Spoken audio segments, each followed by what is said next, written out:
Hello everyone, my name is George and today I'm going to discuss about a V model. Okay, so this presentation only has four topics that we will talk about. Where did the V come from? Why the V looks like a V? We will also talk about verification and validation and in the end we will talk about how this model actually works. Now I will close the camera so that you can also see the slide counter here at the bottom. A diagram representation of the V model has been published in a 1987 book, A Guide to Methods and Software Tools for the Construction of Large Real-Time Systems, so the second edition, by the Department of Trade and Industry and the National Center for Information Technology. Second such V diagram that caught my attention and that also has a more similar look to the ones that we find nowadays on the internet was represented in a paper written by Alan Davis in the 80s. The V-form most accurately represents system evolution from the perspective of system decomposition and integration activities. The V models are valuable tools for visualizing and managing the system's engineering process. Project cycles progress from left to right in a series of phases, usually depicted horizontally consistent with the conventional time axis. Unlike the waterfall model, the V model integrates the test process throughout the development process, implementing the principle of early testing.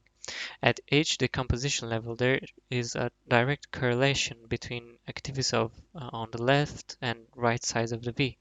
This is deliberate. For example, the method of verification to be used on the right must be determined on the left at the time requirements are first defined for each set of requirements developed at each level. This minimizes the chances that requirements are specified in a way that cannot be measured or verified. In reality, there are many versions of the V, and if you don't believe me, just do a Google search for images of software testing V model, and you will see hundreds of V models out there. Some of them are complex and some of them are rather simple, but one thing you will notice is that if you look at it, a lot of these are based on requirements being the driver for acceptance testing. Rarely we see cases where we see business needs being the driver for acceptance testing. Even though it is a common and popular way to show the model, there is a flaw in that.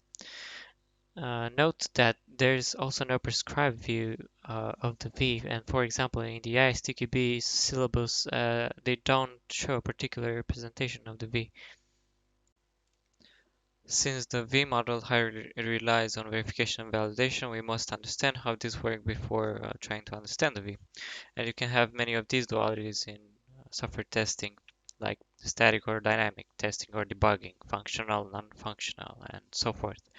Verification is confirmation throughout the provision of objective evidence that specified requirements have been fulfilled. Verification is a set of activities that compares a system or system element against the required characteristics. This includes, but is not limited to, specified requirements, design descriptions, and the system itself. The system was built right. Validation is confirmation throughout the provision of objective evidence that the requirements for a specific intended use or application have been fulfilled. A system is able to accomplish its intended use, goals, and objectives, for example, to meet stakeholder requirements in the intended operational environment. The right system was built. Verification and validations are separate processes that both employ testing as one of their principal practices. Verification focuses on the conformance of a test item with specifications, specified requirements, or other documents, while validation focuses on the acceptability of the test item to meet the needs of the stakeholders when used as intended. Testing static and dynamic supports both verification and validation. As an example for verification, it's kind of like build your own yardstick to measure something. So it's pretty much based on your perceptions, and therefore is where you might actually miss the real world usability of something. So verification would ask, did I meet all the requirements that the software should meet in this ATM machine? Whereas validation would ask, can the customer use this machine in certain situations and does it work correctly? Verification is where you compare to something specified. It's not until the very end of the life cycle that we get to validate the full product against the actual intended need or use. It may be possible to perform partial validation earlier as a part of an early trial or pilot, but the important point is that validation is all about specific intended use as opposite to what we think the solution might be. So we can say that only at the acceptance testing level we perform true validation against the business needs.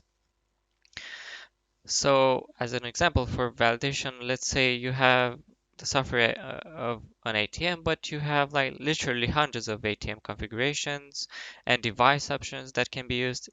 You have the ATM that's sitting in the 7-Eleven store, you have the ones in the wall, you have the ones that keeps your card, or the ones that you swipe your card. Another example can be Microsoft Word.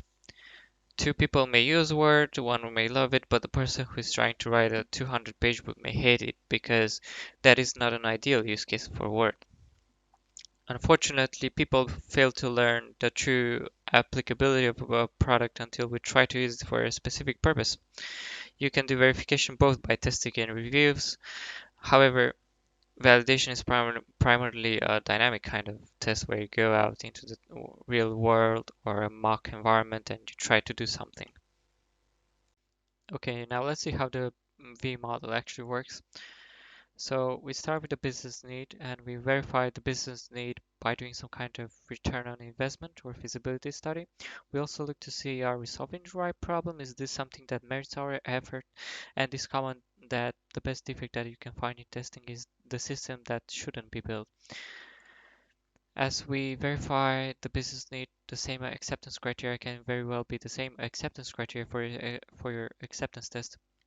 So in acceptance testing, we should be asking, have all the things have been delivered and built that will show that we have actually fulfilled the business need? And this is true validation.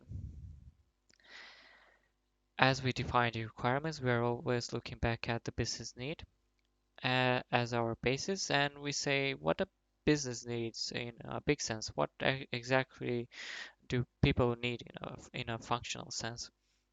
We verify requirements by doing reviews, walkthroughs, and such, and those requirements can become the basis for system test. So we can actually do some early test design here, and that's verification. And remember that it's important to do both verification and validation. Then we start designing the system based on the defined requirements, which are a reflection of the business need. We can also verify design to make sure that it expresses the defined requirements. Here is where we do reviews and walkthroughs and such. In module-based testing, we will also scan the design to see if it makes sense, if there is any defects or inconsistency. Uh, Many times your integration test will have your design as basis of that test because the points of integration typically start to be designed into the system at this point. Here you will finally be ready for coding the system based on the design and requirements, which is a reflection of the business need. Now we can also verify the code by doing things like code walkthroughs, or we can also verify the code by doing unit tests to make sure that the code is stable and those kind of things. As a quick note, test-driven development is kind of a special case because the tests are more like assertions and in a sense serve as specifications. So if anything, uh, they would be the source of verification with the code being verification.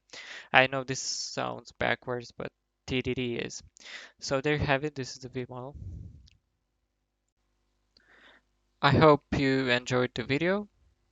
and I'll see you next time. Cheers.